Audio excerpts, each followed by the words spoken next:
Kita ke informasi lain pemirsa, dana reses anggota DPR naik hampir 2 kali lipat dari 400 juta rupiah menjadi 702 juta rupiah per anggota dewan. Publik menilai kenaikan anggaran dana reses tidak masuk akal.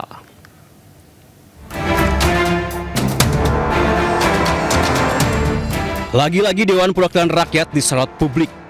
Kali ini bukan tentang tingkah laku anggotanya yang nirempati atau tunjangan perumahan bernilai fantastis, melainkan muncul kabar dana reses melonjak naik dari 400 juta rupiah menjadi 702 juta rupiah. Sementara itu, masa reses dilakukan 4 hingga 5 kali dalam setahun. Artinya dalam setahun setiap anggota DPR menerima dana reses sebesar 2,8 hingga 3, miliar rupiah. Kenaikan anggaran dana reses sontak memantik reaksi publik. Peneliti Formavi Lusius Karus menilai dana 702 juta rupiah per anggota DPR tidak masuk akal. Reses tentu diperlukan mengingat bahwa anggota DPR itu adalah wakil rakyat. Dia perlu membangun komunikasi atau relasi dengan rakyatnya di daerah pemilihan.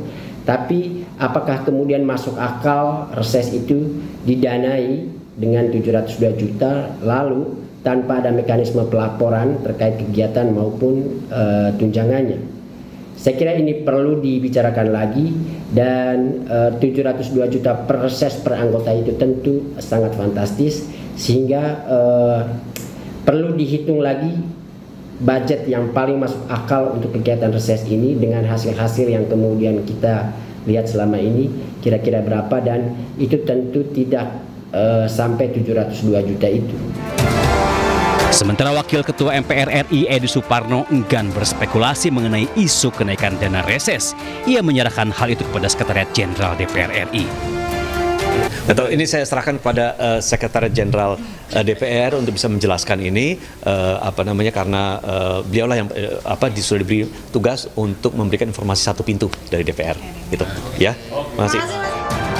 Sebagai bentuk pertanggungjawaban dan transparansi, DPR akan membuat aplikasi khusus agar masyarakat bisa mengetahui penggunaan dana reses. Tim Liputan iNews melaporkan. Isu kenaikan dana reses anggota DPR dari 400 juta rupiah menjadi 702 juta rupiah menuai reaksi publik, dan berikut penjelasan terkait dana reses dan kegiatan masa reses anggota DPR.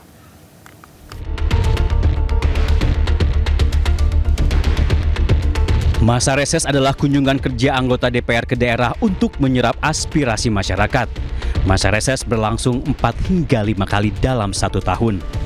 Sementara dana reses adalah anggaran untuk membiayai kegiatan operasional kunjungan kerja anggota DPR, seperti pertemuan tatap muka. Pada periode 2019 hingga 2024, dana reses sebesar 400 juta rupiah per anggota dewan. Sementara pada periode 2024 hingga 2029, dana reses naik hingga 702 juta rupiah per orang, atau naik 76%. Dalam 1 tahun, setiap anggota DPR mendapat dana reses 2,8 hingga 3,5 miliar per anggota dewan.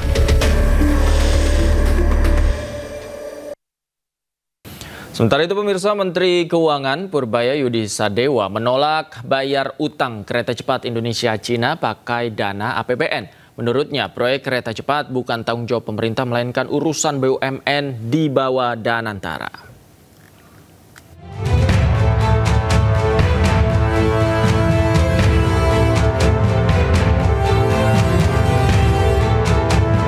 Menteri Keuangan Purbaya Yudi Sadewa menolak menggunakan APBN untuk membayar utang proyek kereta cepat Jakarta-Bandung. Purbaya menyatakan proyek kereta cepat Indonesia-Cina bukan tanggung jawab pemerintah, melainkan urusan BUMN. Saya belum dihubungi untuk masalah itu, Mbak. Nanti begitu ada saya di jumpa pers yang mingguan, saya kasih tahu update-nya seperti apa. Yang jelas sekarang saya belum dihubungin tentang masalah itu. Tapi kalau ini kan kayak sisi di bawah Danantara kan ya.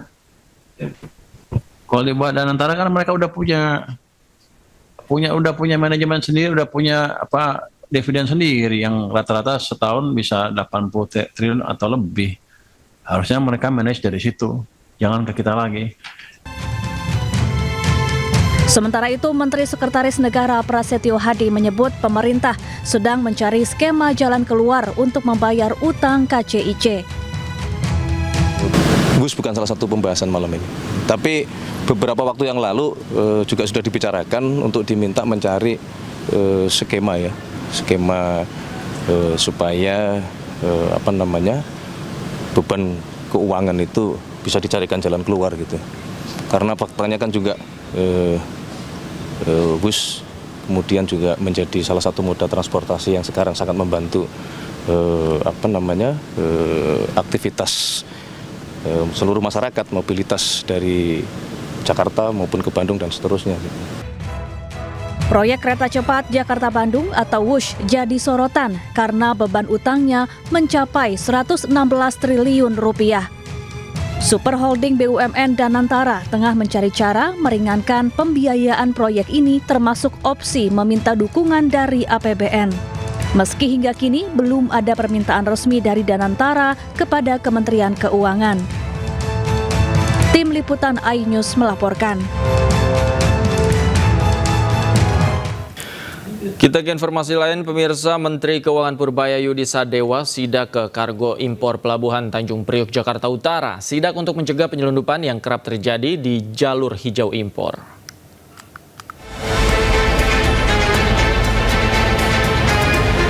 Menteri Keuangan Purbaya Yudi Sadewa bersama dengan Inspektur Jenderal Kementerian Keuangan datang ke Pelabuhan Tanjung Priok, Jakarta. Ia melakukan sidak di jalur hijau kepabeaan kargo impor Pelabuhan Tanjung Priok. Jalur hijau menjadi target Purbaya dalam sidak kali ini. Pasalnya, Purbaya pernah menyatakan keinginan untuk mengecek jalur hijau kargo impor untuk memberantas barang ilegal impor yang masuk ke dalam negeri. Nggak ada.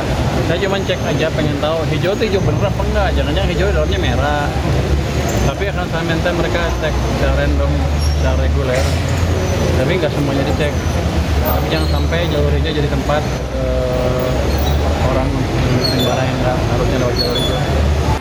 Dalam inspeksi mendadak itu, Purbaya sempat memeriksa satu kontainer milik perusahaan Cina. Kontainer itu berisi pakan ternak sebanyak 560 kantong dengan nilai 1,2 miliar rupiah.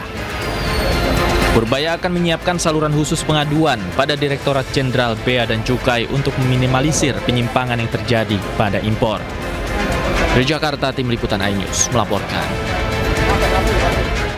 Dugaan kasus keracunan makan bergizi gratis masih terjadi. Puluhan pelajar di Tulungagung, Jawa Timur mengalami mual dan pusing usai menyantap menu makan bergizi gratis.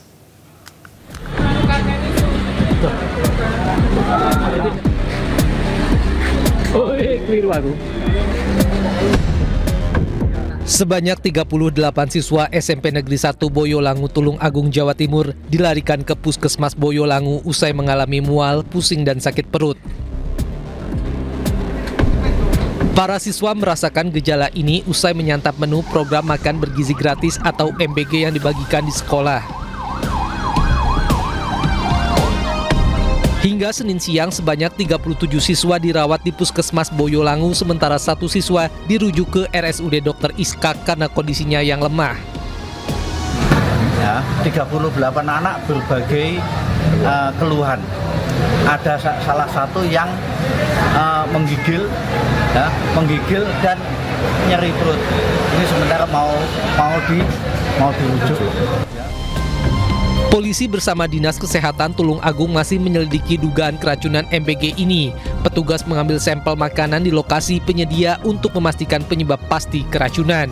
Dari Tulungagung, Jawa Timur, Anang Agus Faisal, iNews melaporkan.